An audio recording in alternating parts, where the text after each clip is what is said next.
Nintendo has long embodied a frustrating mix of innovation and stagnation. Their innovations have been some of the most impactful in gaming history, from establishing the blueprint for mass-market console gaming with the Famicom, to throwing controller conventions so far out the window with the Wii that it could have started a 100-year war. Look it up. They pioneered the analog stick with its introduction in Super Mario 64.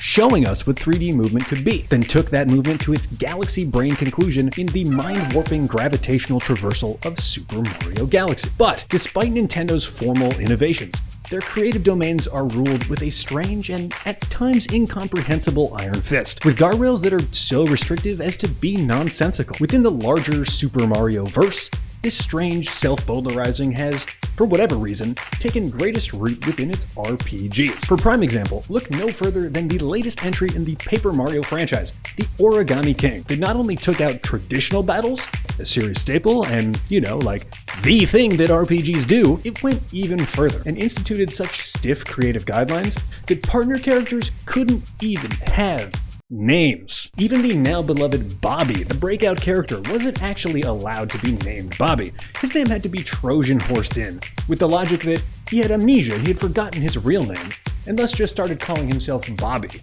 The real name for Bobby the Bob-omb is in fact Bob-omb. The only thing more creatively bankrupt than that is when people name their pet cats Kitty. You know who you are. Stop. This sort of boring, samey creative stifling, what I'm sure in the mind of Nintendo is done in the name of brand consistency, almost unavoidably detracts from the experience, no matter the motive. And it's almost painful watching this company that is capable of such creativity leave so many creative stones unturned in their modern-day offerings. Gone is the era of Geppetto Gino, of blowhard Admiral Bobbery, of cool guy Lackluster. But once, back in 2003, Princess Peach's voice was bombs.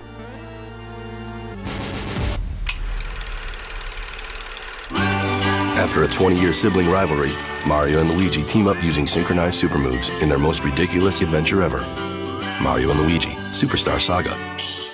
That's right, in the glorious, simpler, sepia-toned yesteryear of 2003, Nintendo was still willing to take off their punch gloves and, like Frank Reynolds, get real weird with it. In fact, back then, innovation was still the name of the game. As with Mario and Luigi Superstar Saga, the name of this game, the Mario RPG was going mobile for the very first time on the Game Boy Advance. And advancement was in the game's DNA, tossing out series hallmarks and bringing new concepts into play, bringing Luigi into the fold, taking the Mario Brothers out of the Mushroom Kingdom, turning the game into an outright comedy, and taking the already innovative action commands pioneered in Super Mario RPG, on this channel, Smurpglots, to an even higher, simultaneously controlled level. And not only did these innovations work, they came together in such delightful proportion as to create a beloved classic, a franchise launcher that beget a series of all-time, and some not-so-all-time RPG follow-ups, and that eventually spawned a 3DS remake that, in that rare way, was able to truly recapture its Luigi lightning in a bottle. And, at first, that's all I intended for this exploration to explore. But all that got me thinking, what does this really mean? What was the magical bottle lightning that made this game so special? And what am I saying when I say that the remake managed to recapture it? Why, 21 years after its original release, does this game still bring the same smile to my face that it did when I was a child? This essay, by design, was meant to be a walk down memory lane, equal parts critique, analysis, and retrospective of a game I've long loved. But along the way, it also became a surprising look in the mirror and had me examining not just why do we like this game, but why I love it, why I remain forever drawn to the Mario series in general, and just what the hell is going on with the fact that I keep getting older, but I can't help myself from looking back at the same time. Sounds chill, right? Let's go! Hello, and welcome to another episode of Why Do We Like? I'm Grant Lease, a writer, development exec, and a walking existential crisis. And you are either a fan, or curious Carl, or clearly video essay connoisseur, about to embark with me on our own Superstar Saga right down memory lane. But before we whip it out, the microscope that is, let's cut to the chase. You don't need a documentary-length video essay to understand the broad strokes. Why, in a nutshell, do we like Superstar Saga?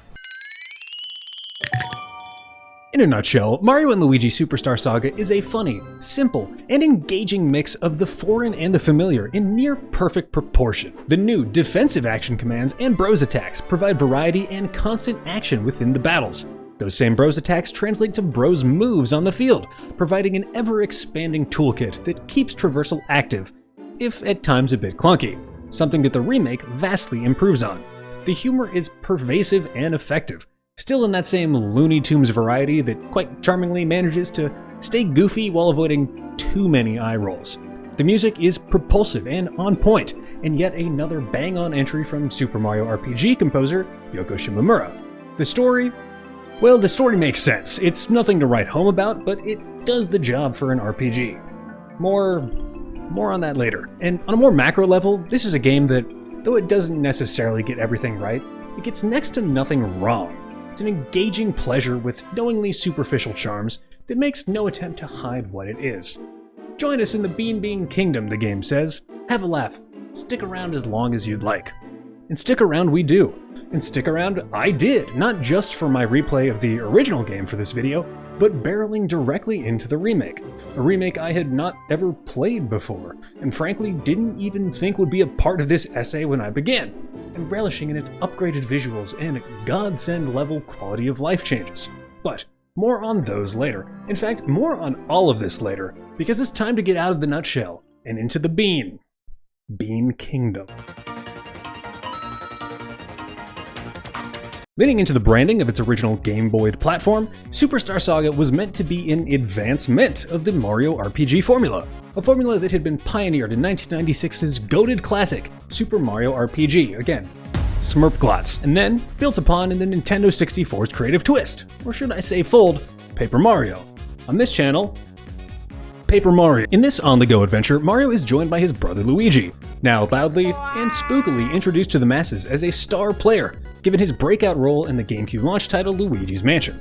Together, they take on the scourge of the BeanBean Kingdom, 𝒂-𝒂-𝒓𝒆, in a series first, a game that was built from its inception to be an outright comedy.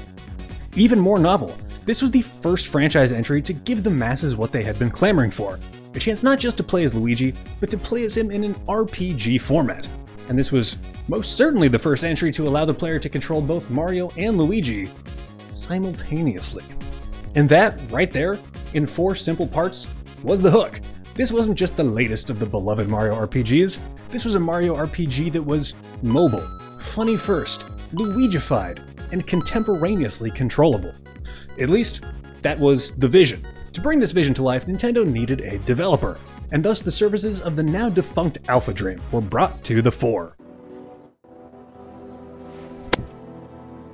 After the game's success, Alpha Dream would go on to be the developer for the entire Mario & Luigi franchise, borrowing some future revamping, please. But it all began here with Superstar Saga, and Alpha Dream kept the reins for the DS and 3DS follow-ups of Partners in Time, Bowser's Inside Story, Dream Team, and the series' Origami Death Nail Paper Jam. Alpha Dream was also responsible for the remakes, both for Superstar Saga, which we tackle here, and for Bowser's Inside Story, which we just may be tackling in the future. And this inaugural entry in the series was built by some already well-proven Nintendo talents. At the helm was Yoshihiko Maekawa, known most famously to Likeheads as the director of Super Mario RPG 𝒊𝒕'𝒔-𝒂-𝒓𝒆. The game was produced by Shigeru Miyamoto, the creator of Mario and maybe like most famous video game person ever. Producing alongside Miyamoto were Tetsuya Mizuno and Nintendo then-prez Satoru Iwata.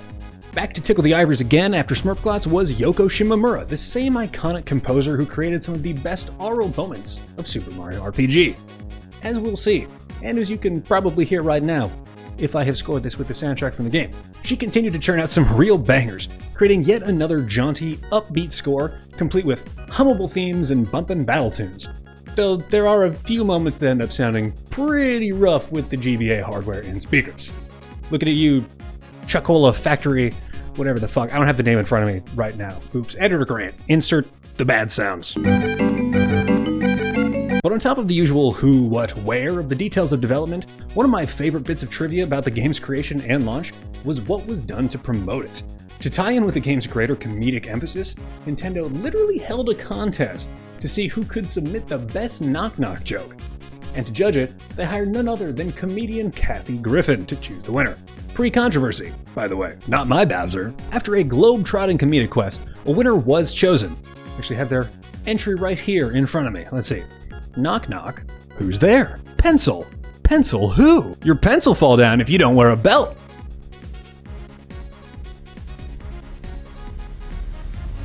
Sadly, for what appear to be privacy reasons, Nintendo did not reveal the identity of their winner. But I've got a good feeling they're selling out arenas around America. You can't hide comedy talent like that. Oh wait, it appears I've got another entry right here. Knock knock. Who's there? Time to who? Time to talk about Luigi, motherfucker.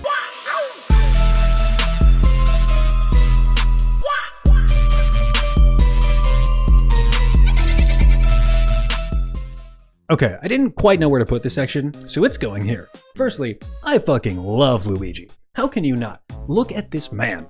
This specimen. He is the mustachioed patron saint of the underdog. And here, now, in Superstar Saga, this was his opportunity to shine.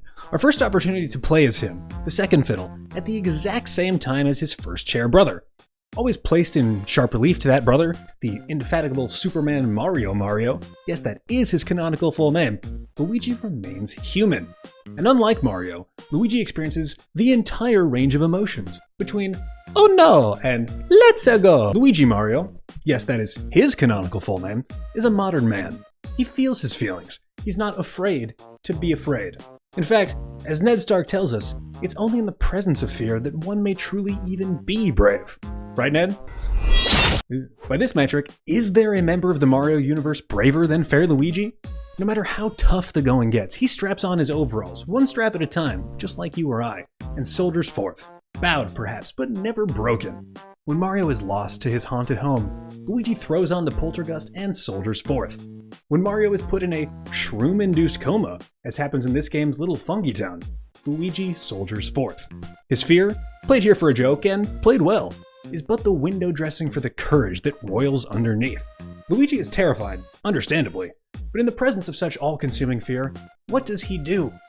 He soldiers forth. He is so scared that the game mechanics even smartly reflect that fear, leaving him to practically crawl forward, hunched over, unable to even do that which is practically definitional to a Mario brother. Jump. But still, he soldiers forth. He may have to look in a mirror, under hypnosis, and see himself as Mario in order to break free from the chains of his fear, but it is still Luigi who is breaking those chains, no matter what spell he may appear to be under. This is strength, this is resolve, this is fortitude, this is Luigi. For my end, I've long related to Luigi. When I first started picking up Mario games, I was still a very young boy, the second fiddle to an older sister who was already talented and successful. She was musical, intelligent, a hard worker, a blazing spirit who I still look up to this day. But in those early days, the ones that crystallized into memory as I played these games, I still had to live in her shadow. I felt this at home to a degree, but I felt it most vividly at school, high school in particular, where it took me years of forging my own reputation to shake off being known to the entire faculty as Jen's brother.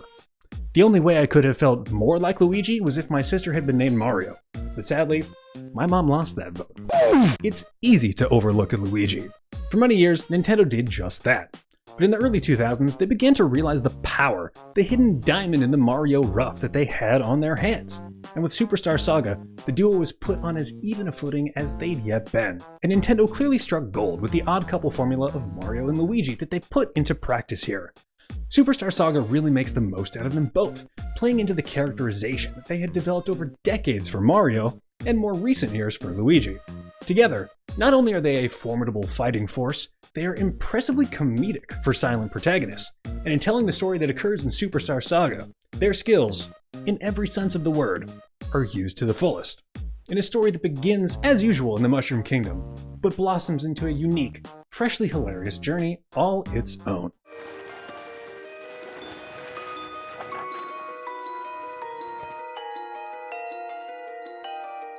On top of beginning in typical Mario fashion in the environs of Peach's castle, this game also begins in the typical Mario RPG tradition, beginning where many others might end, the duel with Bowser. The tradition is quickly thrown aside when we learn that Princess Peach's voice was replaced by bombs. This is the true inciting incident of the game's narrative, putting us on a path towards the foreign kingdom of BeanBean by way of Bowser's airship. At first, it's only Mario who goes along for the ride, but Bowser ends up scooping up Luigi as well, thinking that Luigi wants to join his troop of Bowser baddies too. From here, we enter Bowser's airship. It's sort of a short tutorial level. There's a bunch of fun stuff along the way as you learn how to play the game. There's this fun little section where you can get your passport photo taken by pressing, one of the directions on the D-pad. You can get a different pose. It's really fun. You could retake it later in the game. I actually ended up mashing A too much and spent like $200 extra retaking photos I didn't care about. I had to empty my wallet. I basically reset afterward. Caveat emptor is what I'm saying. After learning some game basics, we end up atop of the cruiser, where we are introduced to one of the game's standout characters, Fawful, and a battle ensues. One of the game's great comedic moments occurs here, with Bowser teaching you how to dodge attacks while he's unconscious in the Fawful battle atop the airship. It's one of the great comedic touches that really sets the tone for what's to come. It's funny, silly, and just perfect for what the game wants to be. Afterwards, in a fit of rage, Fawful destroys the airship, and we enter Stardust Fields. The game truly begins here after we come crashing into the Stardust Fields, what's known as the BeanBean Borderlands. Here, we quickly run across our friend Bowser, stuck into a cannon, and are tasked by the clearly no good toll star with getting 100 BeanBean coins in order to pay the toll and secure the King of Koopa's release. What follows is essentially the game's tutorial playground, introducing you to your first enemies and traversal and the simultaneity of the Bros controls, which definitely does take some getting used to. This is one area where the remake dropped an insane quality of life change, letting both Bros jump at the same time with X, and in such a manner that you don't have to stagger one bro after the other to make it work. It just works. It's also the first place where you get your Bros moves, spin jump and high jump, which on the Game Boy is your first entree into what will at times be a hellish nightmare of pressing triggers or swapping your Bros leader in order to activate the right move. Here, the game's reach definitely exceeds its grasp.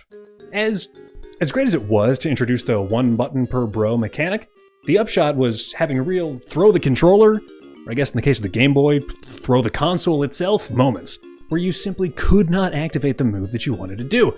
And God help you if there was some sort of time constraint, like an incoming enemy or a puzzle timer. Lakitus were a living hell because of this.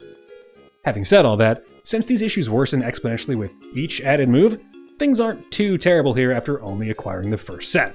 And once again, shout out to the remake for its quality of life changes, as here you can simply select any move you want to at any time from the bottom screen. Or, if you're still a buttonhead like myself, you can simply use the triggers to cycle through potential moves, and not have to worry at all about which bro is in which order and what move is currently active. God bless. On your way out to pay the toll, the Starshade Bros teach you how to use your Bros moves as in-battle Bros attacks, opening the door to one of the game's coolest mechanics. More on those as we go. After paying our 100 coins and fighting off Tollstar after his shockingly obvious betrayal, Bowser is shot across the kingdom via cannon, and the Bros head into Hoo Hoo Village. In the remake, the Hoo Hoo Village and mountain is really where the graphical difference started to jump out to me. The shadows from overhead clouds here really make the landscapes pop. What you do is you traverse for a little while, come across this closed bridge, and first you have to, in RPG form, talk to some people before it reopens. For whatever reason, I had a lot of trouble with this in the original. It just wouldn't activate for some reason, but it's very clear in the remake. One of the guys literally just talks to you, tells you what you have to do, you do it, and then it clears up. The bridge is magically fixed and you get to continue. What you do have to do in the meantime is talk to the Hammerhead Bros, who task you with getting some Hoo Hoo Stone. Probably half of this game's proper nouns sound either druggy or genital in nature, from atop the mountain. The mountain itself constitutes the game's first real dungeon, shall we say. A gauntlet of battles and platforming that puts your newfound Bros moves to the test in both realms. This is also the first appearance of what I refuse to call anything other than Fat Mario. Mario after he's chugged some flowing fountain water. And god damn it if I don't just love this sprite. It almost makes it worth it how slow you go when you get fat. Almost. The whirlwinds here also mark one of the game's disappointingly few skill-based traversal checks, since you actually do have to time things right in certain puzzles in order to advance. I hit this a few more times as we go, but as the game wears on, it starts to dawn on the critical player just how much of the game's traversal isn't actually based on skill at all. It's just a series of locks and keys reskinned in the form of Bros moves or Bros attacks. Atop the mountain, we manage to kick some Hoo Hoo Stone into a very lucky drop off the falls, and end up battling the dragon creature Drago-Ho-Ho after it hatches out of its massive eggs. Once you beat that Ho-Ho, it changes forms to reveal it was Prince Peasley, this game's hilarious Prince Charming parody, who dashes off to BeanBean Castletown. Getting a ride back down the mountain from the Blah-Blanodon, yes it does continue like this throughout the game, the Bros unlock their first hammers, which they're able to use to bust down a previously impassable block and head down towards sea level. The Bros Hammers are the first of the extra movesets we get. Along the way, the player can do the mysterious minecart ride, one of the game's many homage-heavy minigames. This time, an update of a 𝒊𝒕'𝒔 cart ride that sees Mario shining a light on Luigi in the background as they both traverse some needlessly treacherous minecart tracks. A fun little diversion here, but nothing more. We quickly arrive in BeanBean Castletown, this game's central hub area, and find it in near ruins. Don't worry, they fix it up magically fast, and we're granted entry to the castle after showing off a rose that 𝒂𝒉𝒐𝒃 gave us atop the mountain. Here, the bros meet the royal BeanBean ambassador, Lady Lima, or Lima, I guess, like Lima Bean, who seems to think that their whole tale is bullshit, and tosses them quite hilariously into the castle sewers to fix some leaky pipes. The entire sewers are, of course, done up to echo the original Mario Bros, from the color of the pipes to pretty much the entire aesthetic. The game is rife with references like this, as Mario games do so well, and it's hard to meet even the cheesiest of them, like this, with anything other than a smile.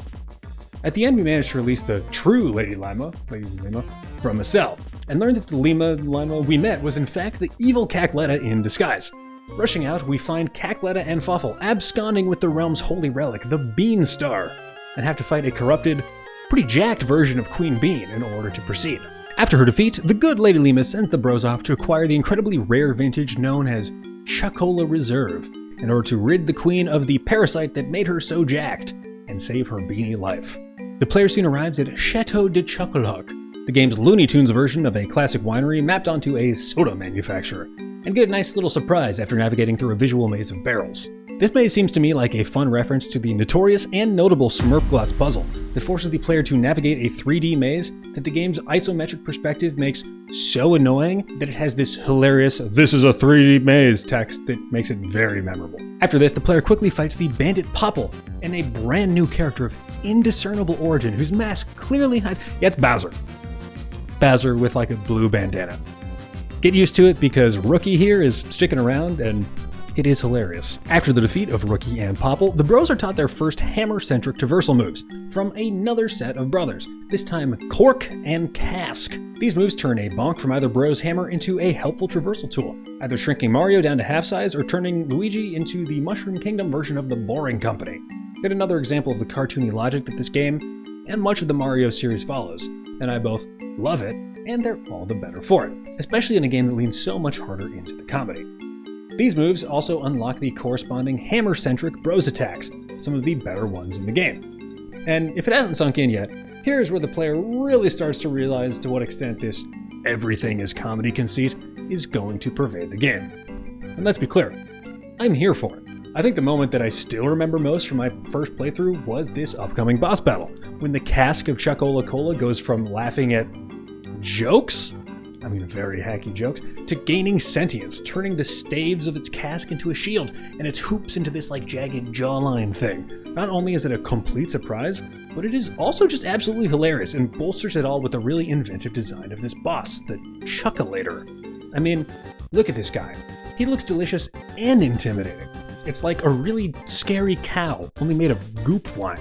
And after its goopy defeat, Luigi rolls Barrel Mario down a river and straight to the front steps of the BeanBean Castle, where you get to rather charmingly use the same abilities already established by Fat Mario to shoot out the swallowed Chocola into Queen Bean's mouth, removing her belly black parasite, yes that's what it's called, and saving the day. Sometimes I look back at the sentences I write for this, just have to go, wow, that's technically English. But in true RPG form, we can't rest long on our laurels, as 𝒂𝒉𝒐𝒃 reports that 𝒂𝒂 has been seen at nearby Woohoo University, and off we're sent. Woohoo University. Because one pun isn't enough. Pound for pound, the Hooniversity is Superstar Saga game design at its best. There are novel challenges and interesting situations for pretty much every gameplay loop on offer. There are quality moments of puzzling and traversal. The Sun Pillar puzzle is fairly obvious. It gives you the direct solution right outside the room. But for whatever reason, my brain had trouble translating the configuration of dots on the poster to the actual totems in the room.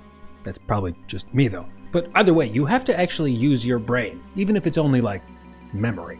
But the standout is the entire western wing of the Hooniversity, which has a multi-room, multi-step puzzle that actually requires you to use your brain in ways that the game rarely asks you to otherwise. A small but nice touch is that it adds another layer to the otherwise one and done barrel plus wall face puzzle that pops up periodically. Though, Don't think too hard about the physics of what's going on here. And it tops off with a really fun homage to Mario's first appearance in Donkey Kong back in his Jumpman days, making him jump over a series of barrels to save Luigi. Although in the Game Boy version, I found this perspective shockingly tricky and died to these barrels a genuinely embarrassing amount of times. Perspective tricks like that aren't uncommon throughout the game, but for me this is one of the worst. Also in the Hooniversity, there are unique battles with unique mechanics. Not only did the designers bring back the classic viruses from Dr. Mario, they created a unique mechanic that exists nowhere else in the game, and it mirrors Dr. Mario. Each virus changes color when hit, and you can instantly defeat all of them at the same time if you're able to turn them all into the same color. Just like in their game of origin. It's really cute, smart design. And the Hooniversity caps it all off with what I'd consider the first genuinely challenging boss battle of the game, with 𝒂-𝒕'𝒔 representing a real difficulty spike, both in terms of her offensive prowess and her bulk. The actual plot mechanics here, by the time we reach the boss, by the way, are insane.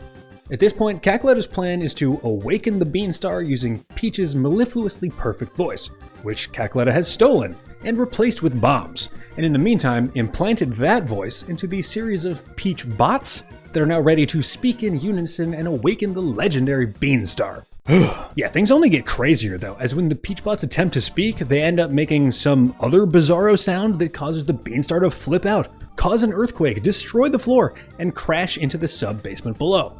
𝒂-𝒕'𝒔, after her defeat, gets her, soul sucked up by Fawful, who puts it in a brain jar thing that he keeps on his head for safekeeping, and only then gets kicked out by the late-coming Prince Peasley. If you don't like that, you don't like Mario.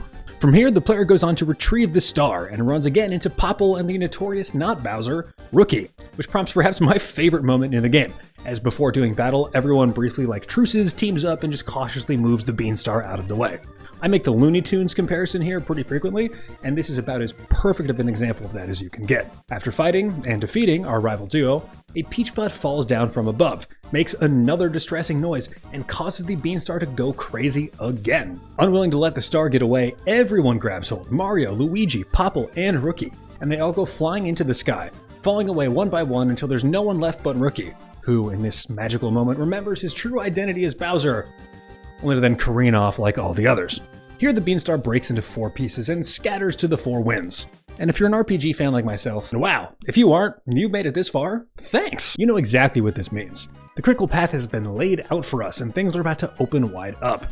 It's one of my favorite moments in the genre, when you get a roadmap idea of what to expect. That feeling of the unknown that accompanies adding all these new waypoints to your map, and the thrill of a new adventure awaiting. Of course, I'm getting a little ahead of myself here, and it also turns out that collecting these 4 pieces will end up being less a grand adventure and more a light fetch-questing tour of the BeanBean Kingdom. But more on that later. For now, we rejoin the bros at their landing site, the Oho Oasis, a tiny island paradise that is home to sacred temples of fire and thunder, where Mario and Luigi pick up the final of their abilities, that of Firebrand in Mario's case, and Thunderhand for Luigi. Unfortunately, despite the cool factor for these abilities being off the charts, they end up being the most annoying to use and generally least useful of the skills. I think you can chalk a lot of that up to having to charge each of the hand skills before using them, which will always just be less satisfying to use than the instantly responsive jump and hammer actions. Even the bros attacks look cool, but are just kind of not useful, even though Luigi's offers one of you the very few chances to AoE attack in the game. I also want to shout out the spirits of fire and thunder who bequeath these skills to the bros. They serve as yet another enjoyable incarnation of the silly twin characters that pop up and mirror Mario and Luigi's brotherhood in silly and inventive ways. Mario and Luigi, Mario and Luigi, Mario and Luigi. That's hard to say. But as the bros depart the island and return to the mainland, we are treated to one of the most batshit plot moves in the Mario oeuvre.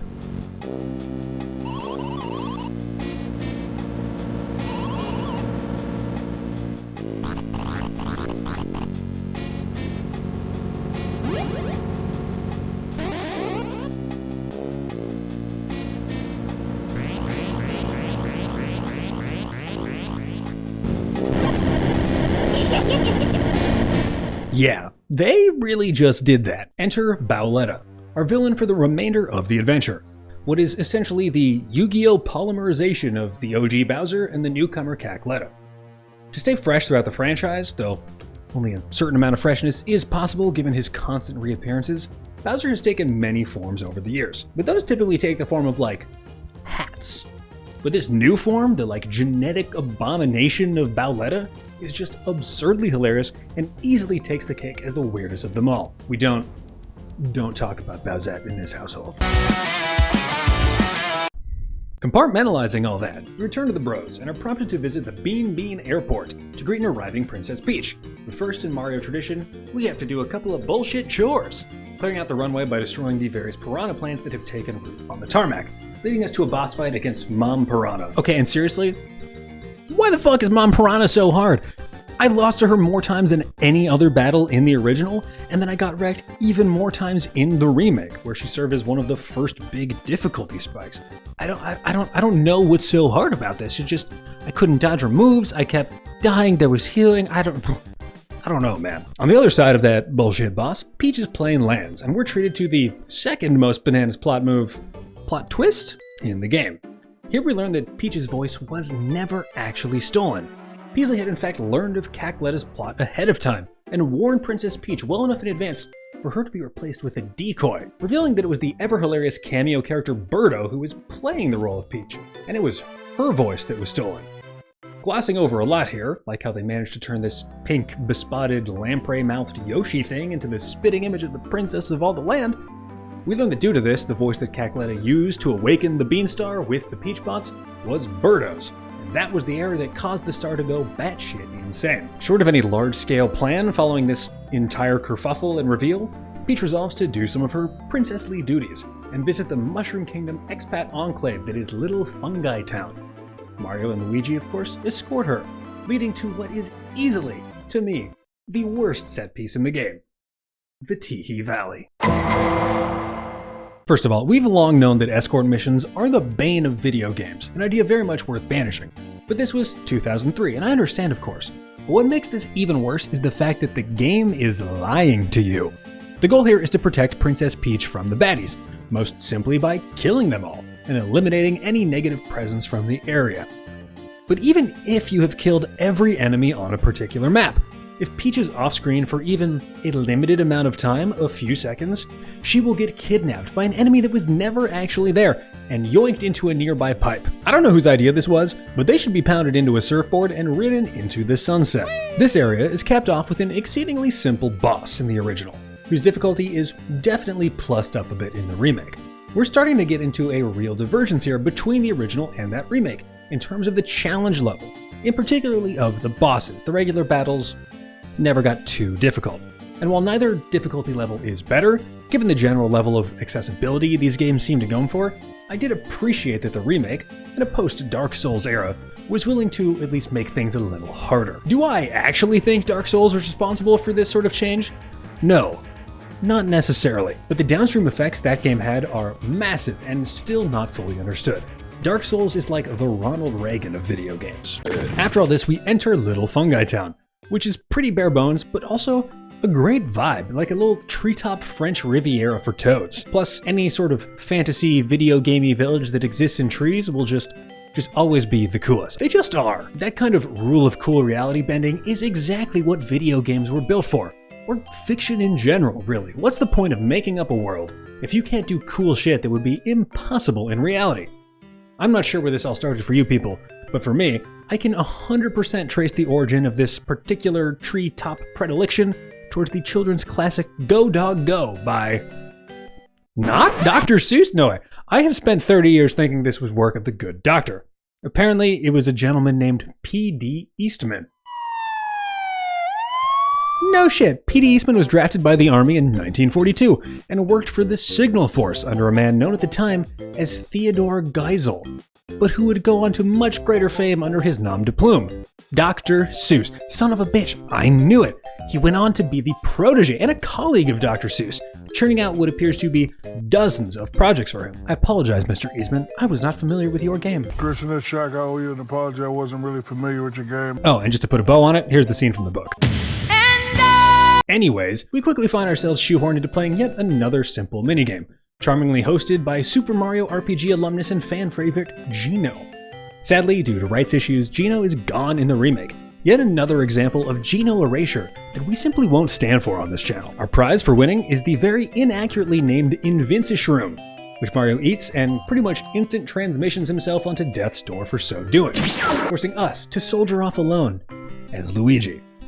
Here, the game cashes in on Luigi's trademark cowardice, forcing us to basically scaredy-cat walk our way out, unable to jump, unable to do anything other than walk ever downwards on a path that only points us in one direction, towards a Magic Koopa who offers the hilariously incredible service of hypnotizing Luigi into believing that he's Mario, and by so doing, imbuing him with the courage to venture out solo to save his brother. Or, I guess, himself? Don't look the logic directly in the eye or it might get scared and run away. Either way, as I touched on a bit earlier, I love that Nintendo was aware that the novelty of these games was not just playing as both bros, but playing as Luigi in general. And because of this, they give us a Luigi solo section to really marinate in our green bro time. I also want to point out the smart game design of this section too.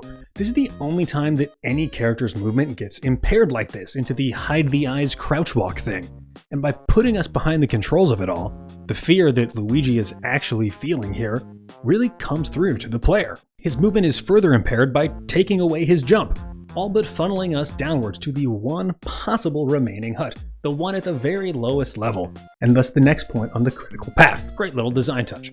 Also, in the remake, this Magic Koopa was replaced with Dr. Toadley, character who didn't exist at the time of the original, and was later introduced in the first go-round of Bowser's Inside Story. There you go. This all leads to the first solo section of the game, and the only true one where you're not constantly jumping back and forth between the bros. The 𝒂𝒂 Ruins. 𝒂𝒂 Ruins?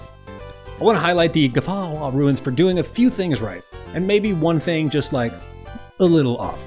Firstly, this short section is home to not one, not two, but 3 puzzles or minigames that actually require skill or thought to solve. One of the game's weaker points, as I've said, is that other than the in-battle timing for the action commands, skill is pretty much not required.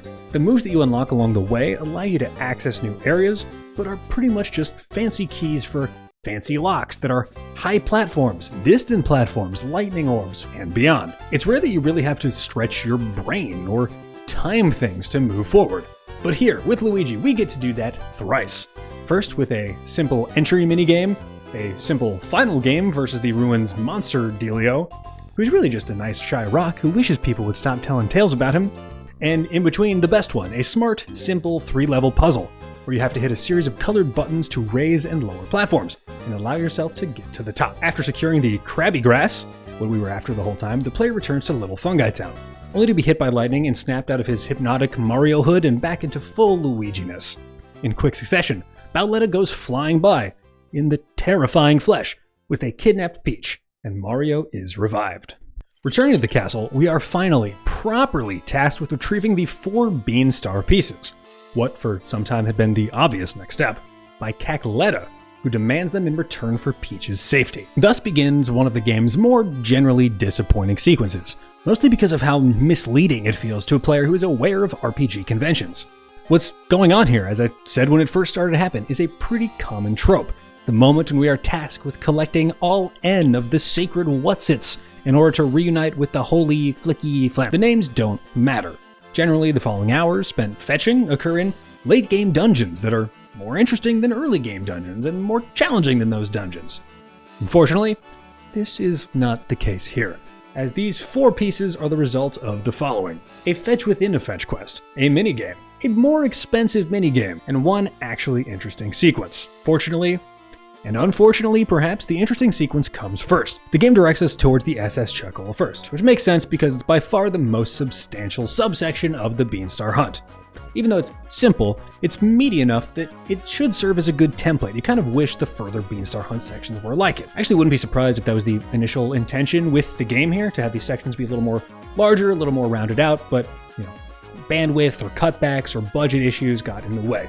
I don't have anything to confirm this is just a cynic's hunch. Upon finding the SS 𝒂𝒂, the bros have to complete a fun minigame, one that's actually a bit of a challenge given the time constraints, to eventually gain access to an area where they can bomb a wall to release what the game literally calls a fatso, or an O-staff that they then tell you to read backwards, which sends the ship careening out to sea, where it promptly sinks and deposits us near the Guarhar Lagoon. At the lagoon, we learn the final official bros moves, the application of our Firebrand and Thunderhand to overworld traversal, the hilariously simple title Dash and Tickle. And the sequence in which we require them is hilarious. You basically go to a spa, get James Bond telechair down into an underground lair of two what appear to be like mermaid things, who are somehow able to teach you how to best utilize the hand skills that you were originally given to you on a different island under the guise of being the stuff of legend.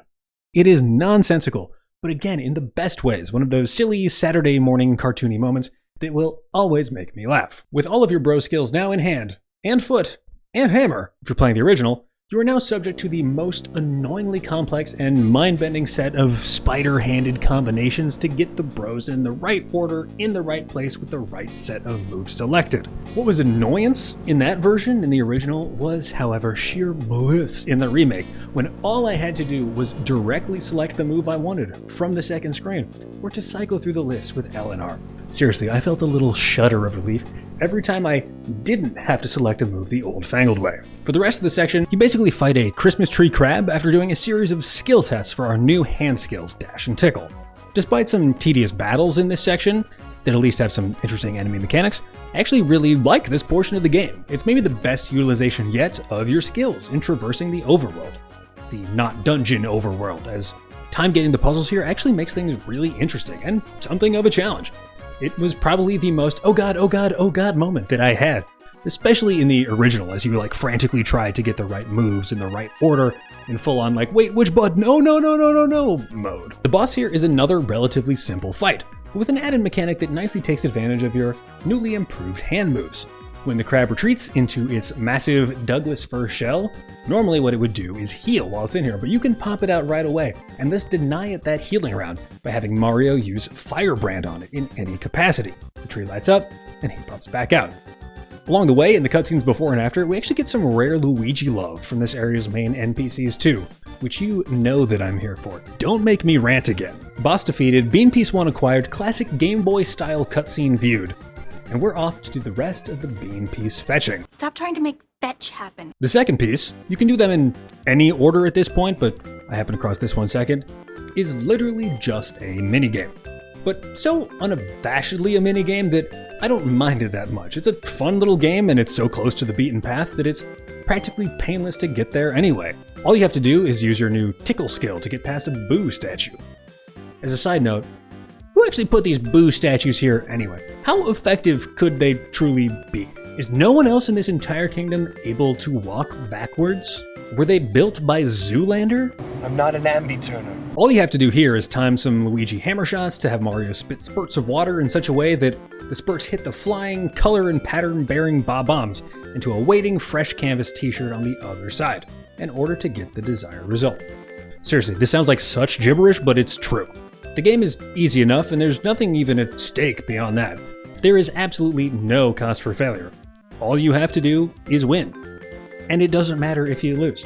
The only thing that really occurs is you have to go reload Fat Mario with the hose when you use 3 shots. Upon 3 successes, the Stylus Harhole gives you the BeanBean Piece, and you're off once again. I do wish there was more to this section, sure, but it's never pretending to be something that it's not, like the upcoming Neon Eggs or, God help me, the Winkle Coliseum. It's just a painless nearby minigame with a surprisingly important reward. The Winkle Coliseum is maybe the most disappointing sequence in the game for me, as Coliseum gauntlets are some of my favorite parts of RPGs, and the reveal here that the Coliseum is literally just another minigame was a huge bummer. It was a massive letdown. I don't even really want to get into the specifics of it because the specifics don't really matter. You spin, things shoot stuff at you, you try to use that stuff to hit other stuff. And as long as you're paying even half attention, you'll get as many points as you need to and you'll pass. That's about it. For your victory, you get a membership card that grants you access to a VIP grotto where Popple, with no rookie in sight of course, since Bowser has really gone his own way since they were last together, takes you on in an exceedingly easy battle. For your victory here, you get the third and second to last piece of the Beanstar. Even amidst the tedious fetch questiness of this section of the game, this part for me stands out as one of the worst. Yada yada yada, exploratory busywork for part 4. I imagine that most players by this time have already picked up a bean fruit or two before even getting here, based on how signposted their existence is. Either way, the eggs end up getting marked exactly on your map, which really ups the busy work factor.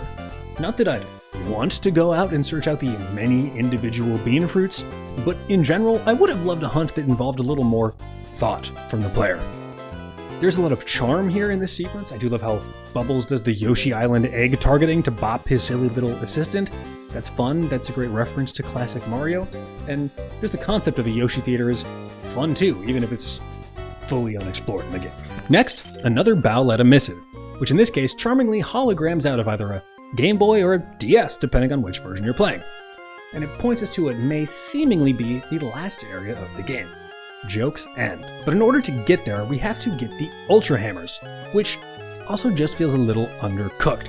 It's cool that they try to bring in the conventions established in previous Mario RPGs and get you to upgrade from regular to super to Ultra Hammer, but here they just end up becoming simple, needless fetch quests to go find the Hammer Bros, then scour the rest of BeanBean for a slightly different colored rock, the one that this hammer can break. It's yet another key for yet another lock in the game's traversal, but one that ends up being uninteresting for how generally thoughtless its application is. Luigi's surfboard, however, that comes next is cool too, but it just feels underdeveloped. It's a cool concept, but all you do with it is just whip across a series of nearly empty ocean maps and jump at blocks for yet another, I don't know, syrup before arriving at your final destination. Best thing to come out of it, though, the little air pump animation that Mario does to puff Luigi back to size, it makes no sense in the best way and is just too cute. I love it. And now, finally, we arrive at Joke's End, an interesting, if perhaps undeveloped location. It would be very cool to see this as a grimdark, seriousified location with an explicit contrast to the haha everything is jokes element of BeanBean that exists throughout the rest of the kingdom and the game at large. As it is though, it more just kind of reads as a traditional dungeon, the ice level, which is nice for its contrast, and somewhat fittingly other for a game that is otherwise filled with temperate to tropical locales. But it still suffers for its general lack of cohesion and the bros splitting that occurs throughout it. To me, it ends up feeling like something that was meant to be the game's final dungeon, but that the developers ended up chickening out on to end yet another game with Bowser's Castle. But more on that next. Either way, it's a shame that a dungeon with such a strong identity lacks a similarly strong feeling of purpose. And it's a bit of a pain in the ass for how it splits the bros for so much of the run. I never really love when games artificially spike difficulty by taking away core mechanics, as opposed to increasing the difficulty of those mechanics.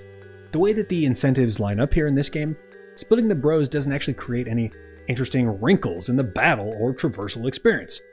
It literally just makes those two things more boring.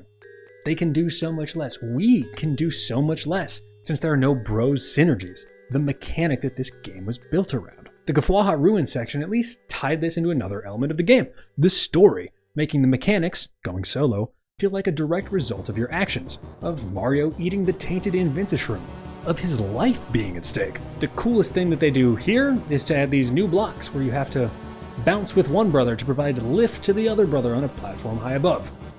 More elements like that would have been interesting, finding unique single bros spins on mechanics that we got used to as combo bros, but they aren't really borne out here. And let's be fair, I do respect the attempt to shake things up, but ultimately the execution leads to more things feeling like tedium than there being new, genuinely interesting or difficult moments. Also, this dungeon is home to one of the most frustrating points in the game, in both games for me. You have to light and then later put out these candles in a room where the actual dimensions and relationships between the candles and you and the water is just impossible to figure out. I spent so much time here in both versions of the game.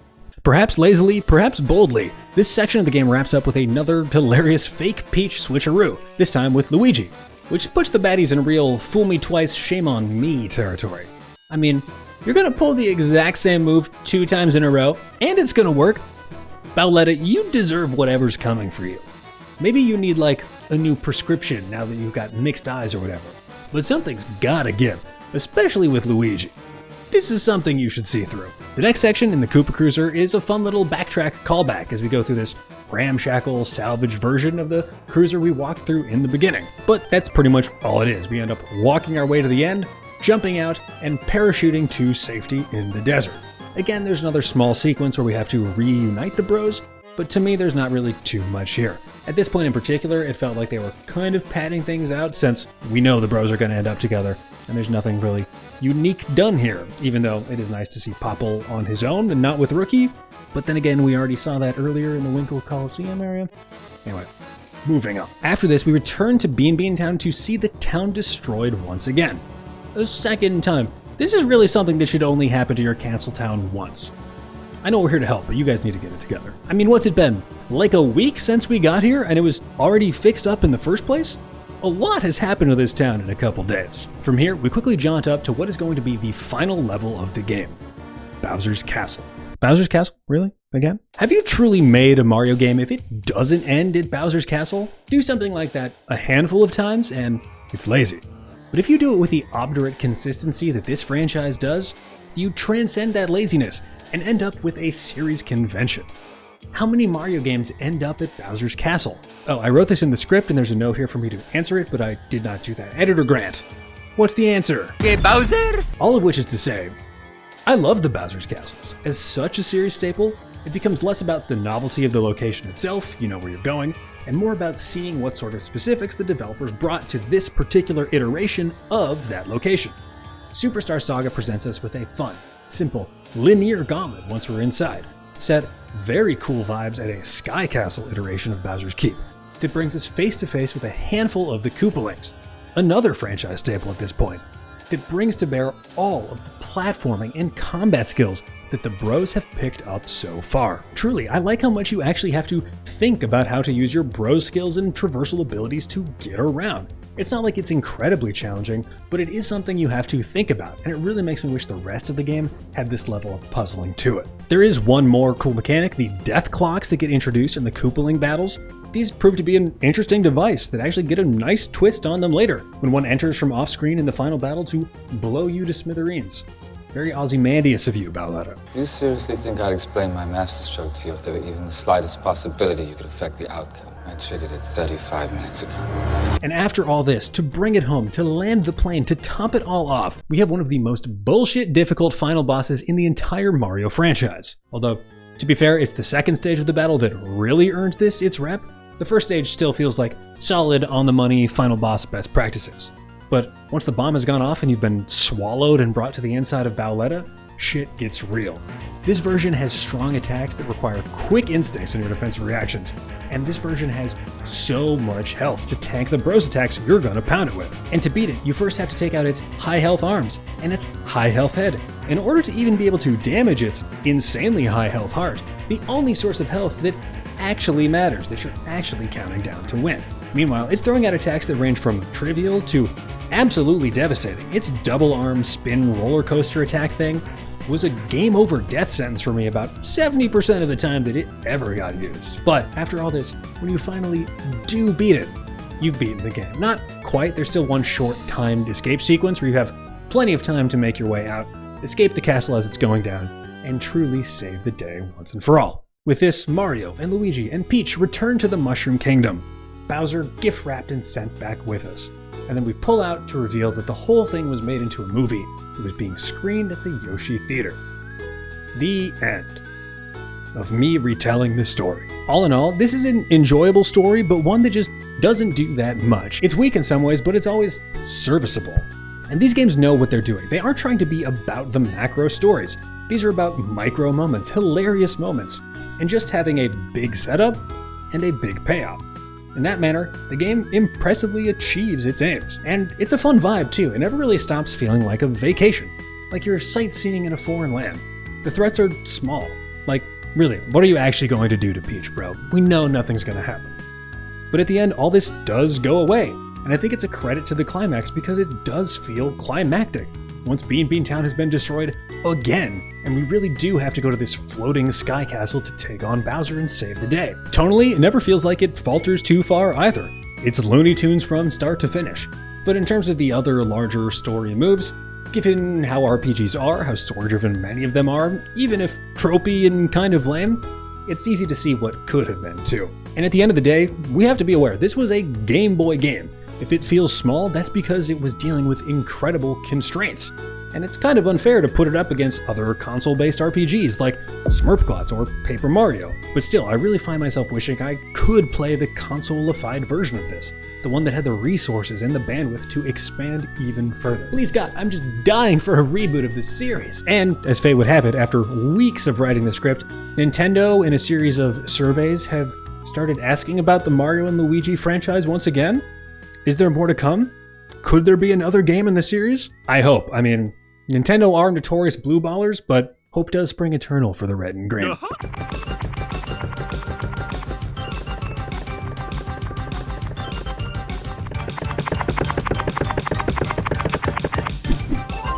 Okay, I had one idea for how I was going to record this, and then I broke my foot again. So, we're doing it this way. Gameplay. Like most of the Mario RPGs, like most Mario games in general, the actual experience of playing Superstar Saga is one of almost constant delight. And this game's primary mechanic of simultaneous control is a big part of why that is, offering fun twists on the game's two standard loops of traversal and combat. I'll breeze through traversal quickly here, as there's not too terribly much to say, and spend the brunt of the time marinating on the many fun changes to the Mario RPG battle system. Traversal. Firstly, the good. I love the way that the learned skills and abilities that you get as the Mario Bros are applied both in battle and by adding new traversal techniques.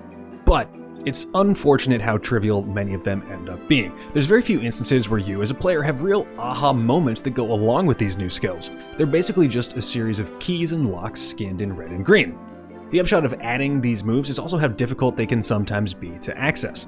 The simultaneous control is a really fun idea, but can just be deeply frustrating sometimes, especially as the number of skills and thus their combinations grow. And combine that with the fact that pressing start to swap your bros order results in the button swapping as well, which can lead to horrid confusion, especially in one particular repetitive case. Those fucking lakitus that surround the castle town that you have to high jump to reach, otherwise they just keep throwing spinies at you and wreak havoc on you. Brutal, the bane of my existence, and one of the worst parts of the RL switching system for me. Additionally, the art style can be a little problematic when it comes to actually determining where things are. The worst example of this, I think I mentioned already, the candles at the top of Joke's End. I had no idea what to do here because I couldn't tell what I was looking at. I went all over. When I first played this game, I went all the way down the tower to a different section, tried to put them out, couldn't go up that way, went back to the original, and then found out I was just standing in the wrong place. I almost made the same mistake in the 3DS version. It was still difficult to parse exactly what was going on, and it really stands out as kind of the emblem bad example for the whole concept. Also on traversal, the remake added a great quality of life change, the X to dual jump button. You can see why in the original, Nintendo would want to lean so hard into the premise of one bro per button, and it generally did so to its credit. But with how often you need to jump with both bros, that could devolve into just needlessly repetitive extra actions for the player. Adding this button in the remake was a great call. It kept the spirit of that simultaneous control mechanic intact, while just making the game more player-friendly. And beyond that, the friendly size of the world map and the generally tight dungeon design makes it consistently painless, beyond what I've said, to boing your way around the BeanBean Kingdom. Combat is what the Mario RPG is all about. And on this front, the game really delivers, offering constantly fun battles in a solidly tuned combat system that, even though it rarely challenges, manages to always keep the player engaged with a more active combat system, and the unique opportunities presented by the simultaneous control of the bros. From the jump, get it? The game is filled with intuitive touches that help the player remember which brother is on which button. They do this not just by coloring, but by the relative positioning, one that matches where the buttons are on the Game Boy Advance, with Mario being up right and Luigi being down left in battle and many other on-screen situations. This was not just smart design, but frankly very necessary design, as to this day, this sort of simultaneous character control is still a fairly unique mechanic, meaning, especially upon the original's release, any given player would have a low familiarity with the concept. So as a designer, they should do everything in your playbook to consciously and unconsciously make it easier for the player to play with this mechanic. It's a great move. But that's just the framework for the combat. The combat itself is a delight. It's modular, engaging fun that pops with the most active version yet of the Mario RPG action commands. Having said that, after a certain point, the optimal move is pretty much always using the third version of one of your bro skills to lay the pain down. because they cost a paltry like 3 BP and are somehow the resource cheapest move while also being the most damaging. An interesting choice even though it is internally consistent with the mechanic they established. The remake, however, does address this, rejiggering the BP cost and generally raising the HP and difficulty level of the game's combat as the story progresses. As I said, really love that touch. Dark Souls. In battle, every enemy has their own unique tell. Some you have to pay extremely close attention to. Others, you can just get a vague idea of what they're doing and then smack both bros buttons at the same time and be totally fine. Either way, it's a great advancement of the already active action commands of 𝒬𝒐𝒂𝒂𝒓𝒆, keeping the player on their toes by shifting from a general press when they hit you defensive mechanic to something bespoke for every enemy. It's one of my favorite elements of the game, even if some of the tells can be pretty annoying and hard to pick out. And here I will make the direct Dark Souls comparison, as figuring out every new enemy's attack tells upon first discovering them is a common element between the two games. And since Superstar Saga came first, we don't need a DNA test to figure out who got what from whom. And now that I think about it, has anyone ever seen Miyamoto and Miyazaki in the same room? Why would they share so much of a name if there wasn't something deeper? Okay, I'll stop. However, and yes, I'm still talking about the enemy attack tells, there remains some particularly challenging use cases. And it's not too surprising that one of the worst offenders is in the most horrifically challenging final boss battle in the franchise. So, whatever the opposite of a shoutout is to 𝒂-𝒂𝒓𝒆 time-stop laser eyes attack that, despite its eventually obvious tell, watching her eyes go up and down to tell you where the beam will go, is also such absolute bullshit that I spent the first few rounds of it thinking my game was legitimately bugged. As if this boss wasn't bullshit enough, adding in a bullshit new time stop mechanic as a tell amidst the already brutal final boss battle is player unfriendly to the point of being cruel and unusual, and basically a violation of the 8th Amendment of gaming. That's the cruel and unusual punishment one. On the newly activated defense side of combat, the best new uses actually result in your counterattacks changing the circumstances of the battle. For an example, look no better than the Hoo-Hoo Mountaintop Rex, which loses its height accordion style as you bop down on them from above when you counterattack.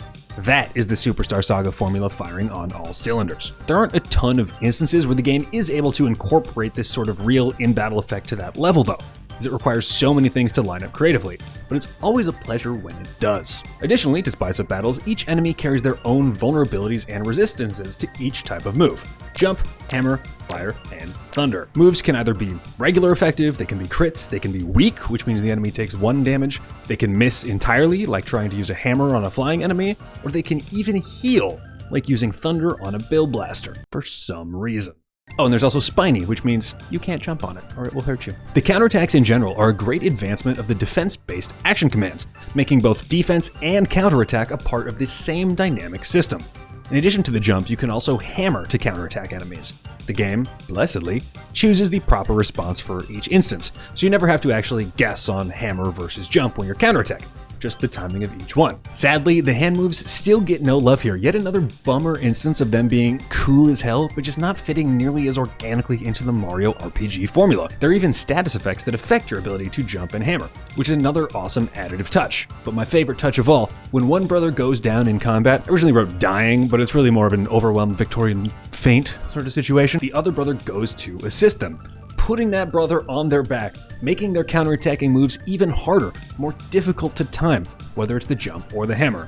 It's one of the most perfect examples to me of this game fully embodying its bros-centric RPG concept. A unique selling point to the game, Superstar Saga's flavoring of super moves are called bros moves. Each one sees the Mario Bros teaming up to attack in ways directly derived from their overworld skills, like high jump, tornado, hammer, fire, and thunder.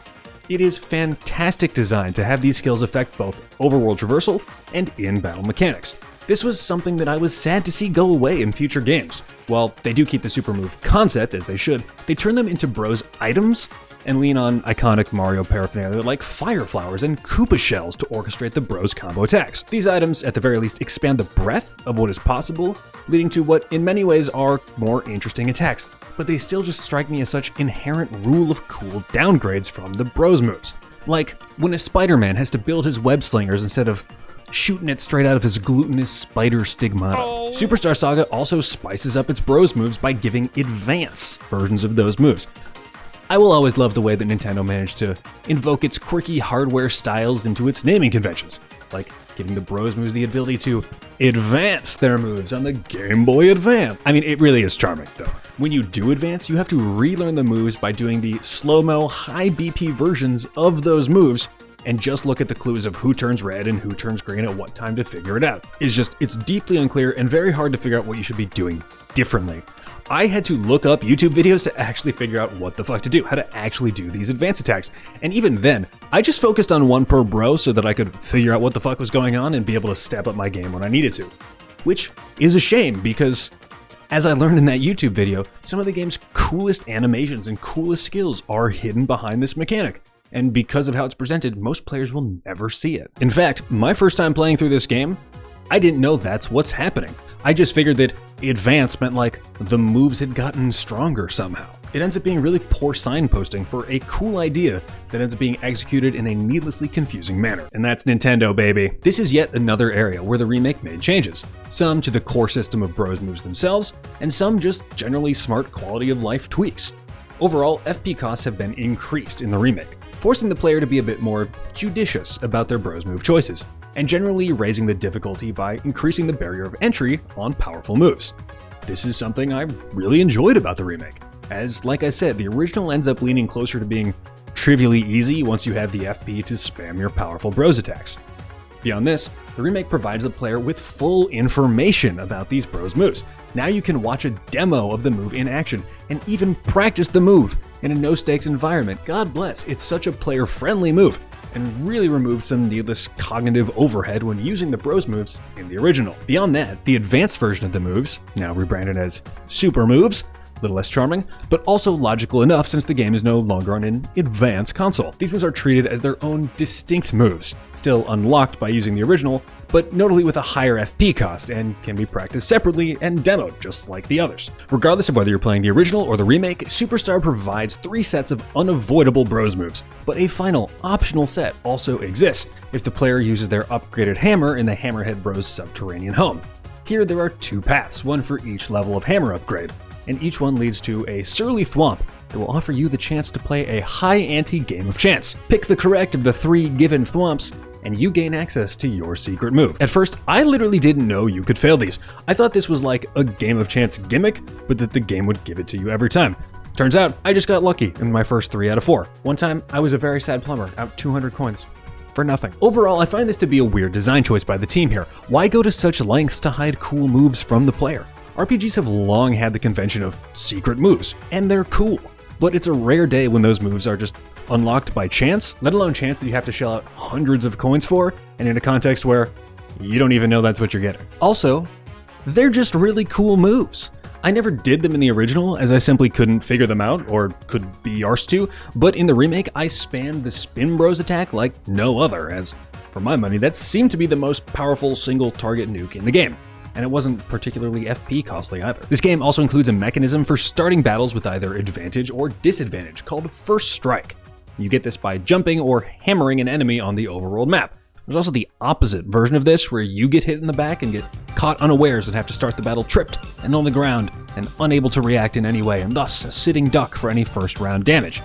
These are series staples, and it's just always fun when you get to use them to your favor, and a pain in the ass when an enemy managed to catch you unawares. My one gripe, again back to these goddamn Lakitus, they live in the area surrounding Castletown, they move annoyingly fast, and they throw these waste of time enemies at you, so that I was always just running away from them, but they'd always catch up to me, and because I was running like a coward, they'd hit me in the back, I'd start the battle on the ground, and I would have to begin with disadvantage, and it was just a waste of everyone's time. The final element of the gameplay system is in the leveling up, a pump the stat of your choice mechanic, where a roulette wheel pops down by a Lakitu is one good use in this game, and gives you the chance to gain between 1 and 5 points of a given skill.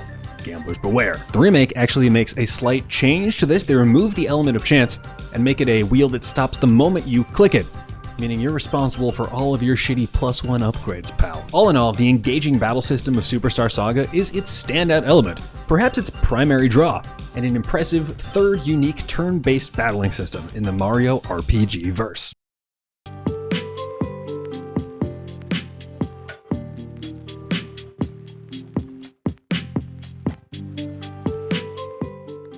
This is yet another Mario game filled to the brim with bangers, thanks to the nimble fingers of Yoko Shimomura. returning to the RPG side of Mario after her even more iconic work on Super Mario RPG, Legend of the Seven Stars. 𝒁𝒐𝒂𝒓𝒆. If everything has gone according to plan, I have scored much of this video with the symphonic reorchestrations of the soundtrack by Nathaniel Platier and Purple 1222119 music from YouTube. If I didn't end up doing that, shout out to those guys because they really did some great work. Either way, it's a testament to 𝒊𝒐𝒻𝒻𝒻's composing here, as it was in 𝒁𝒐𝒂𝒓𝒆, that these pieces were originally composed for the garbaggio polyphonic capabilities of the Game Boy Advance, and were able to sound so rich when done with real instruments. On the whole, the soundtrack is an effective matching of the game's tone, with all sorts of jaunty, upbeat tunes and bright instrumentation that well reflects this game's generally effervescent spirit. And these tunes start from the moment you turn on the console. There's a really fun opening theme that's super upbeat and still I kind of bop my head to it every time I listen to it. And there's tons of great remixes and interpolations of classic tunes as well. The world map, being an example, is an interpolation of the classic Mario Bros theme. The Toad Town Square is the classic Peach's Castle theme from 64, but redone. Even Little Fungi Town is great. It's got another main theme remix, which is perfectly fitting since it's basically home to all the Mushroom Kingdom expats and even has a castle and a flag ripped straight out of the OG Super Mario Bros. There's also a lot of great royal fanfares. There's a great one in Mushroom Kingdom.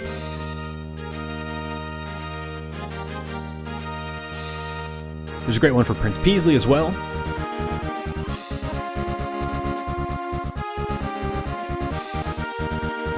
And I really love the BeanBean royalty theme too.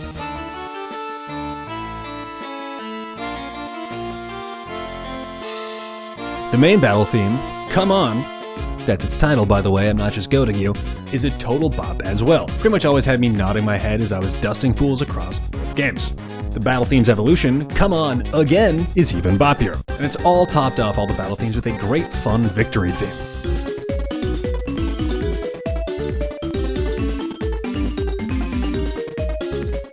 Fawful's theme too stands out to me. It just rips. It's great, tense, high-tempo accompaniment for one of the game's standout characters. And it's pretty much panic incarnate, which is fitting, because shit always hits the fan whenever Fawful comes around. 𝒂𝒂𝒓𝒆 gets another great theme. It's so arch and baroque sounding, it fits her so perfectly, and really just sounds like it was meant to be played on the harpsichord. It's impressive that 𝒊𝒐𝒻𝒻 is able to evoke that feeling on a Game Boy Advance sound font. I also love the tense dissonance of the Chateau de Chucklehuck theme, and how the Chucklehuck Woods theme that immediately follows is that tense theme but sped up even more. It can all sound a little sus on Game Boy speakers, as I've shown, but musically, I do love what it's going for. You're a little confused, but he got the spirit. Oho Oasis just feels perfectly beachy. And then Joke's End. I'm torn on this one because it does what it's supposed to. It's meant to be tense and discordant in a way that wants to mimic the tension and high stakes of that moment in the story. But also, Joke's End is a long dungeon, and the shrill tones of this one really start to grate. So like, good job, but also fuck you. There are two great reimaginings of Luigi's Mansion themes for your interactions with 𝒂𝒑. I will just always love all of these. It makes me wish we had some other 8-bit adventure with 𝒂𝒑 and the Poltergust and, hopefully, Luigi. That ship has sailed, but a man can dream. 𝒂𝒑's castle theme absolutely rocks and is such a fun final dungeon theme. The syncopated hits on the track really perk your ear up and keep you listening and on edge. It is perfect for the end of the game experience, and it really elevates the 𝒊𝒂𝒄's castle vibe, especially after the, shall we say, challenges of the Joke's End theme. And the very last 𝒂𝒂𝒓𝒆 theme at the end is basically just what if heavy metal but Mario? And if you know anything about me, I will always simp for that shit. As far as the remake goes, there's a lot of great stuff here, but instead of burdening and already overlong video, I'm only going to flag a few things. But in general, these tracks are just really solid modernizing updates of the existing musical ideas from the original. Fawful's theme is the standout for me. It's a great interpretation, panic incarnate once again, and the way it brings in the instrumentation, these trumpets that actually bend in a way you could never do in reality, just feels a little surreal, a little absurd, and the perfect way to mimic the insanity of the character. And of course, the showdown with 𝒂𝒂𝒓𝒆 feels even more fucking metal, and you know I'm here for that.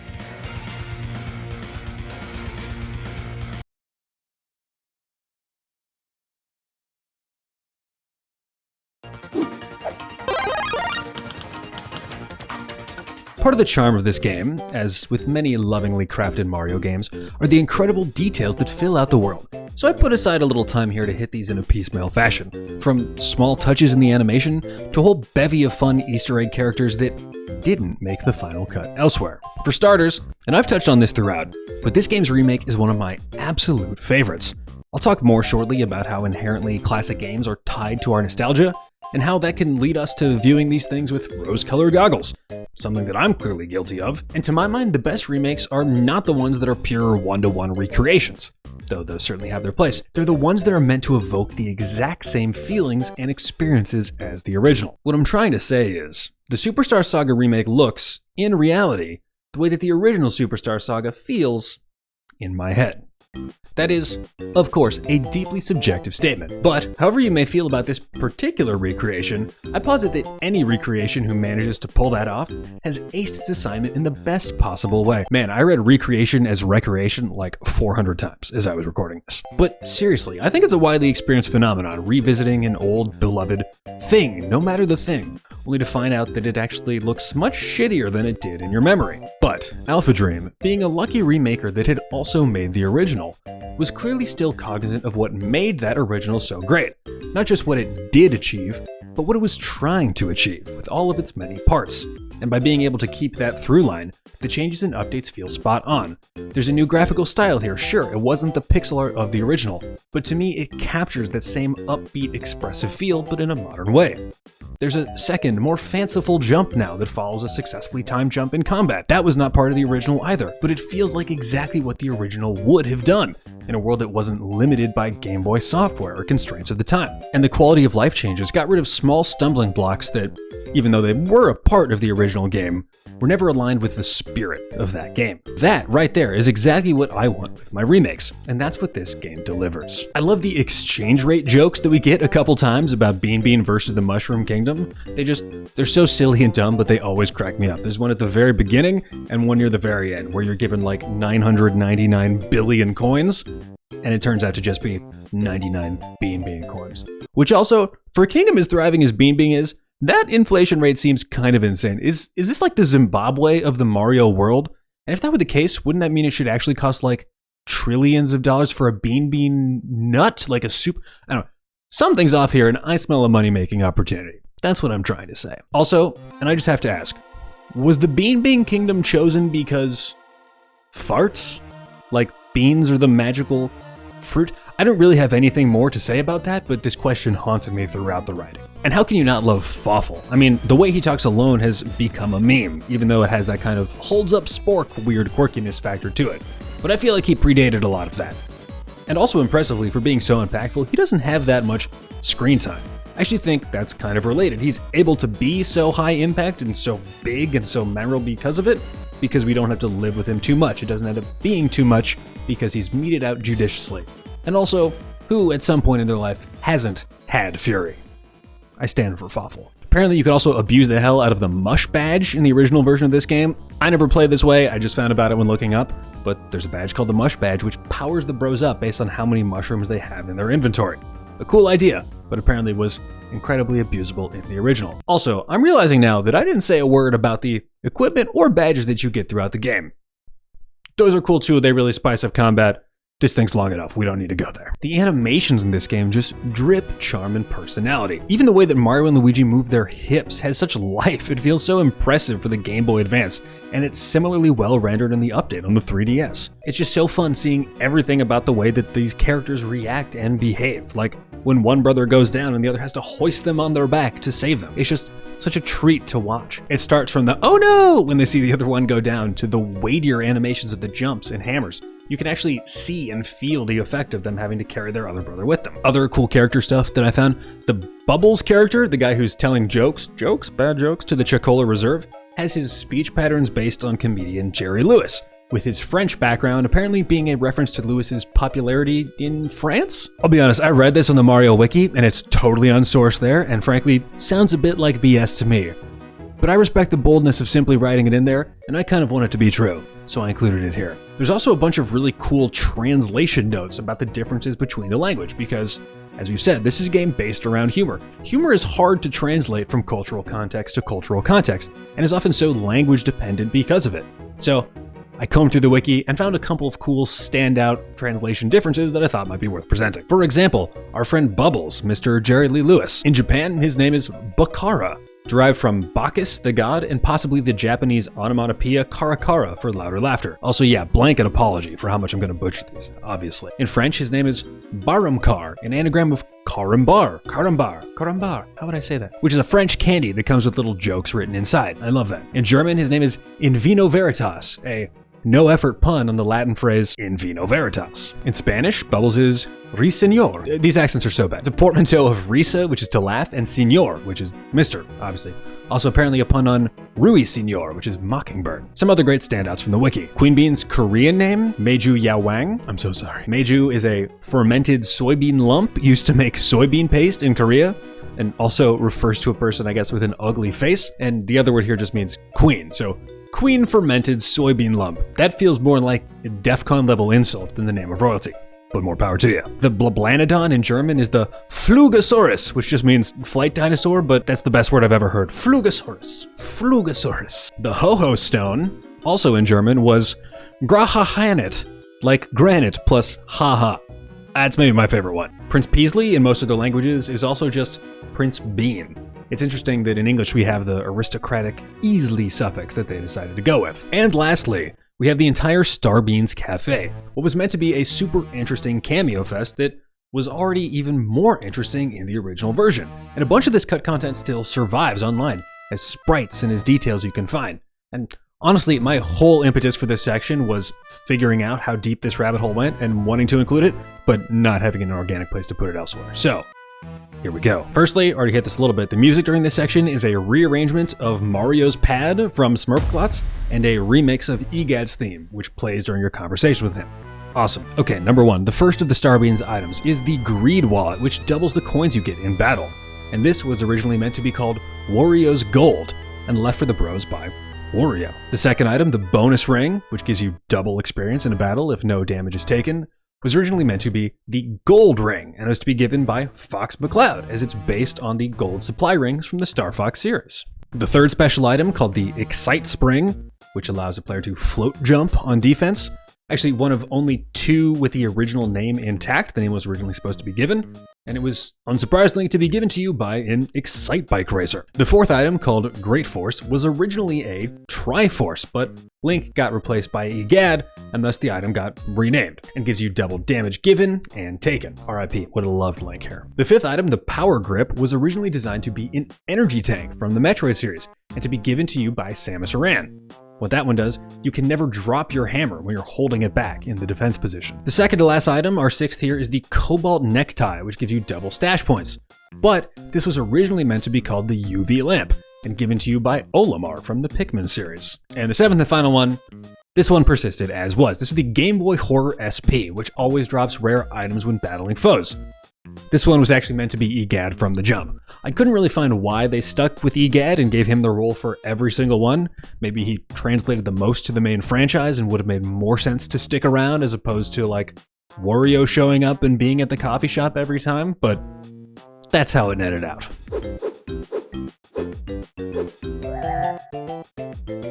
As legacies go, Superstar Saga has left a complex one.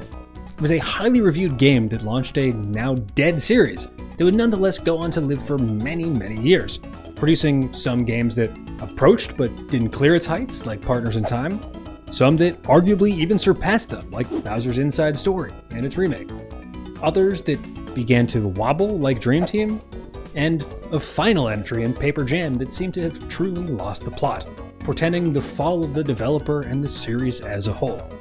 As it stands now, I actually hope to cover some of these games on the channel, as my experience jumping back into Superstar Saga was a real pleasure, and reminded me of just what a great time I had playing through these games for the first time, all those years ago.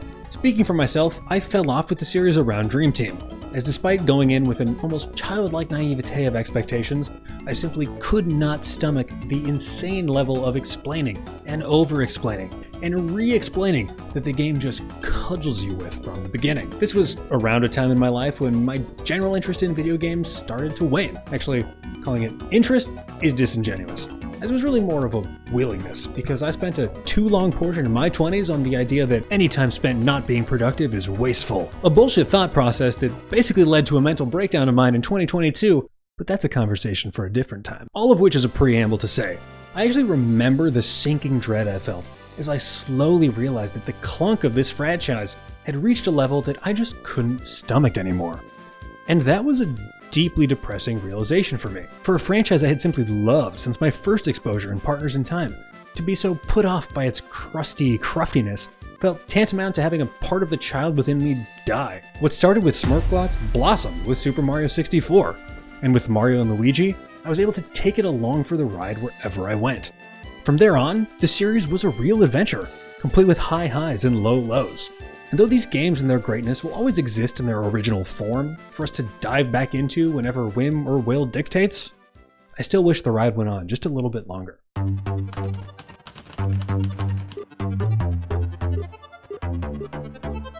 I often ask myself why I keep coming back to the Mario series, or perhaps why the series never left me. Throughout my life that has already been more chaptered than I would have ever expected, my relationship to video games has been scattered.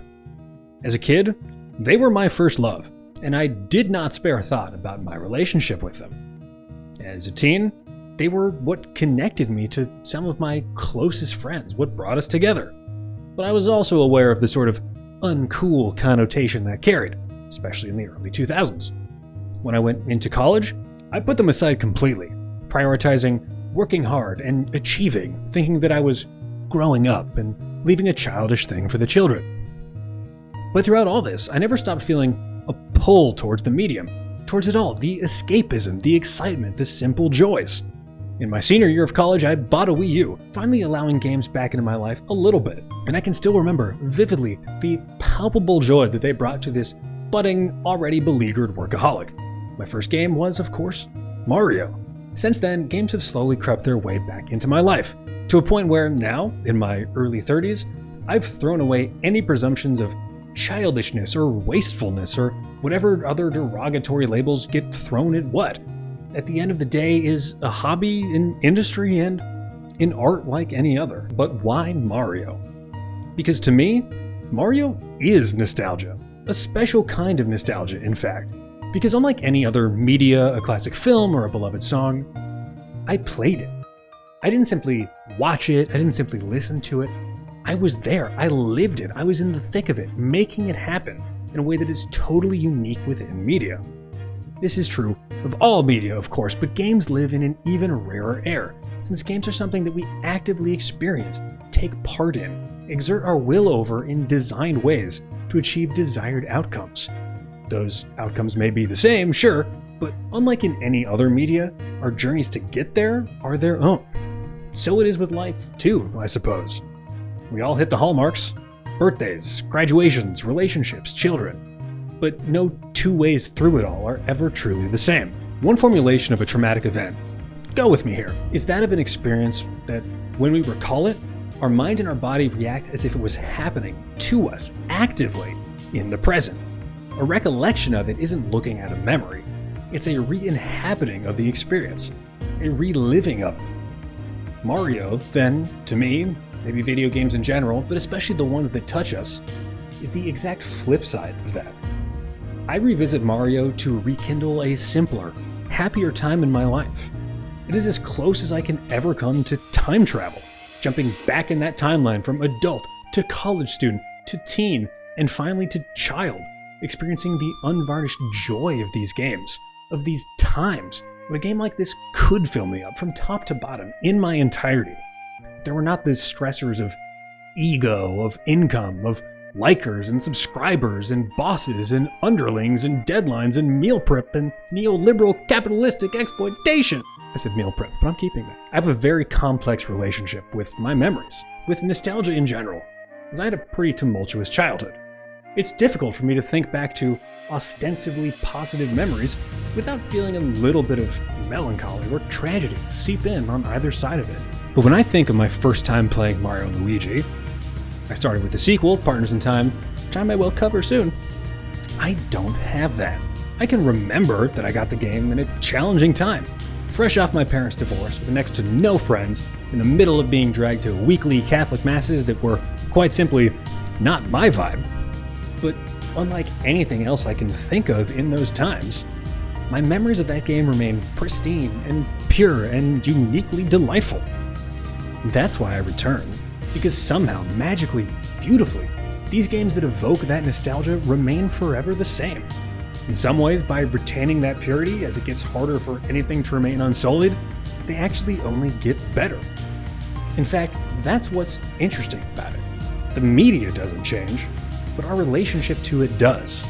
Even if it retains this incredible power to evoke who and how and what we were when we first took it in, that experience is being reflected off the person we are now, keeping it forever interesting, like a song with an ever-changing harmony over a beloved and familiar melody. I didn't ever expect to think of video games in this way. In some ways, it still feels a bit strange to. But when I start to think about these things and write about these things, I can't help but start to feel that passion burble up within me and burble out, somehow now in my early 30s more than ever. And thinking about the games that I grew up with can't help me but thinking about the me that's growing up. Aging is surreal, man. It is an often disconcerting combination of feeling like the most surprising thing in the world, while still somehow, annoyingly, being exactly what everyone said it was going to be. There's something to these singular experiences, like childbirth, I've been told, where you just simply have to live it, to experience it, to go through the looking glass of before and after, and come out on the other side and look back to go, son of a bitch, there was simply no way of knowing. Perhaps Abe Simpson put it best. I used to be with it, but then they changed what it was. Now, what I'm with isn't it anymore, and what's it seems weird and scary. It'll happen to you, and damn it, it really did. Things that were cultural touchstones to me are now like ancient texts to others. Attitudes have changed, largely for the better. Language has changed too. I won't say for the better, but I won't say for the worse either. Don't be one of those people that gets upset at slang. It's the circle of life. Don't be that person. Enjoy it. Say Riz and ruin the hater's day. I'm not even the person that I expected to be. Not even close. And I'll be honest, I want to say that without judgment, but there's definitely a little bit of judgment in there. But it is, primarily, pure fact. The version of me that I have become is one that I could never have forecast. When I think about that, I feel both good and bad. There have been great surprises along the way, but there were some horrible ones too. Turns out, life is hard. Also, this beard. Learned a lot from this beard. Don't do that again. For a long time, I pictured myself as destined for greatness, whatever that meant. Well, actually, I can tell you what it meant for me, what I thought it meant. The greatness that I defined was one that you could call on paper success. In that realm, I have fallen disastrously short. I don't make the money that I wanted to make. I'm not the TV writer that I long yearned to be. I have not once hung out with Seth MacFarlane. But I have also, along the way, changed my definition of greatness.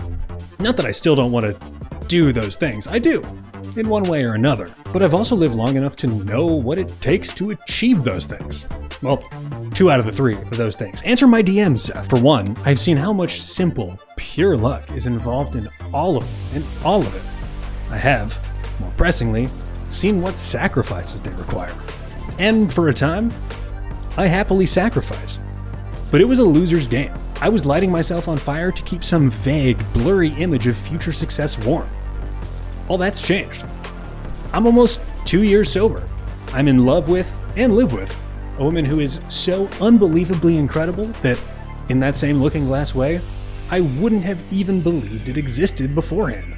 I had to experience myself. I have a very fucking cool day job working in comedy, even if Hollywood sucks a lot of the time. And I get to make analytical, overlong, needlessly verbose, and probably too personal video essays on the internet.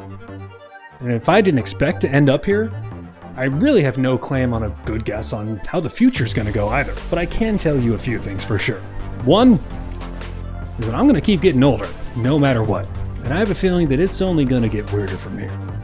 2, no matter what I say or do, I'm gonna keep coming back to this medium, to this franchise, to Mario and Luigi, because they hold a special place in my heart and offer me the rare, nostalgic thrill that, unlike me, can never truly age.